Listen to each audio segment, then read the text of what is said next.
Balitang Entertainment. Extended po ang pagpapalabas sa mga sinihan ng mga pelikulang kalahok sa Metro Manila Film Festival.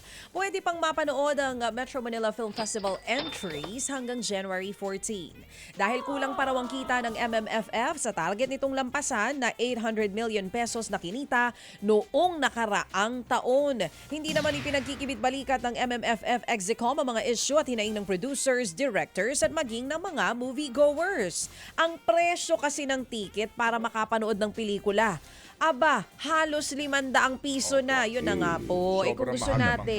Kung gusto natin, siguro dapat may special price kung ang panonoorin ay local film. Baka pwedeng ganun, no? Para mas maengganyo po natin itong moviegoers na manood pa. You go for the volume. Oo, tama. Pag ganyan. Kasi kahit na po Pasko yan, ang 500 piso ho ngayon. Malaking bagay. Sabi nga pang Noche Buena na yan eh. Ayun na. Dapat nasunod kayo sa sinasabi ng mga taga-DTI. Yun na nga. Patakin mo yung pang Noche Buena, isang tao lang sa sinihan. Yun na nga. Wala pang kasamang popcorn. Walang kasama pang popcorn yun. Ito. Pamasahe mo pa papunta sa mall. Yun pa. Sang-ayon nga po dito si Chairman Romando Artes. Sang-ayon pala siya. Ito nga, may comment siya dito. Siya pa rin chairman. Sang-ayon siya pa rin. Okay. Namimiss mo na ba si Chairman? Sang-ayon nga po dito si Chairman Romando Artes na middle class luxury ito. Gaya ng sinabi ng direktor na si June Lana. Kaya plano raw nilang mag-offer ng bundled prices para pumaengganyo ang mga manonood. Bundled prices? Kunwari kung siguro mga 2 or 3 or family yung manonood, mas may discount. Baka ganun ang gagawin nila. Palagay ko po wag na. Hindi na ho naman lahat din silang lahat may bundle, di ba? Oo, tama. Hindi naman lahat may kasama manood ng sine. Yes, opo. Magkano sa isa tingin mo ang tamang presyo? 5 pesos. Pakitain mo naman. Lakas ng tawa mo. Pakitain mo naman. Mga sinihan. Kasi nung panahon namin ni mama mo, 5 piso. Hindi pwede yun. Pero before that, mas mura nga ang sine. Wala nang ganun. Anyway. Basta kung maaari, balikan ko yung nagdaan eh. Isa po na namang obra ang napanood sa kauna-unahang pagkakataon sa Free TV. Yan po ang 2019 crime drama film na Babae at Baril na pinagbidahan po naman ni Janine Gutierrez. Kwento ito ng isang sales lady na laging inaapi. Pero nagbago po ang lahat nang makuha niya ang isang baril. Umani po ng iba't ibang parangal ang naturang pelikula, kabilang po ang Gawad Urian Best Picture at Best Actress po naman para kay Janine. Pinalabas po yan sa Cine 5 Prime Time kagabi, alas 8:45. Naku, alam nyo, ang gaganda ng mga pelikula na nilalabas po dito sa Cine 5. So mga kapatid, kung wala kayo pang sine, tuto kayo sa TV5, sa Cine 5. Opo. Ito At naman. yan po ay sa Free TV. Free TV.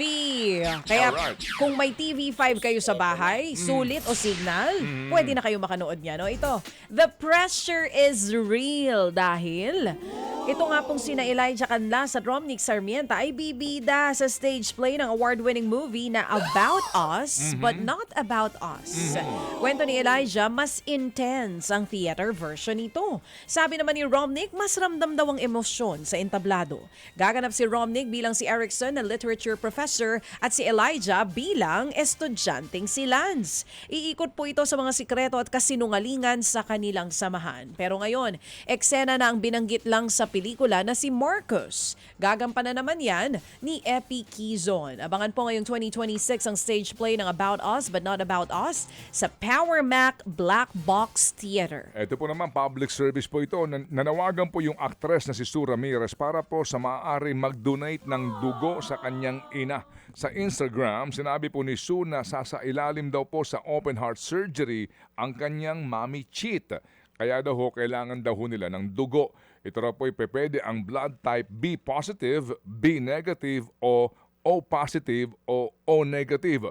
Humiling din po siya ng panalangin para po sa paggaling ng kanyang ina. Sa iba pang balita, dinampot naman ng mga pulis ang babaeng Brazilian fan dahil sa pangsustok kay BTS Jungkook. Ayon nga sa report, paulit-ulit na bumisita ang babae sa labas mismo ng bahay ng BTS member. Nagbabato pa raw ang babae ng mga sulat.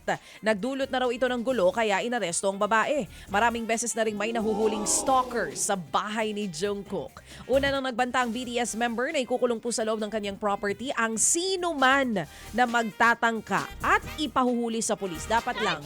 Yun pong kahit po yan ay mga idol ninyo, public property sabihin na natin dahil sila ay nasa industry na ito. Pagdating sa bahay nila, pribado po iyon. Hindi kayo basta-basta pwede manggulo doon. Mga kapatid, brothers and sisters, saan ka pa? Dito na tayo sa totoo. Dito na tayo sa True FM. Mga kapatid, mag-subscribe and follow po kayo sa social media accounts ng True Network PH. Yan po kami. Hanapin nyo lang True Network PH, Facebook, Instagram, YouTube, TikTok, and podcast. Mapa Apple or Spotify man yan, mahahanap nyo kami. Lahat ng mga napapanood at napapakinggan nyo po sa programa, nasa social media accounts namin yan. So, paano mga kapatid? See you sa social media!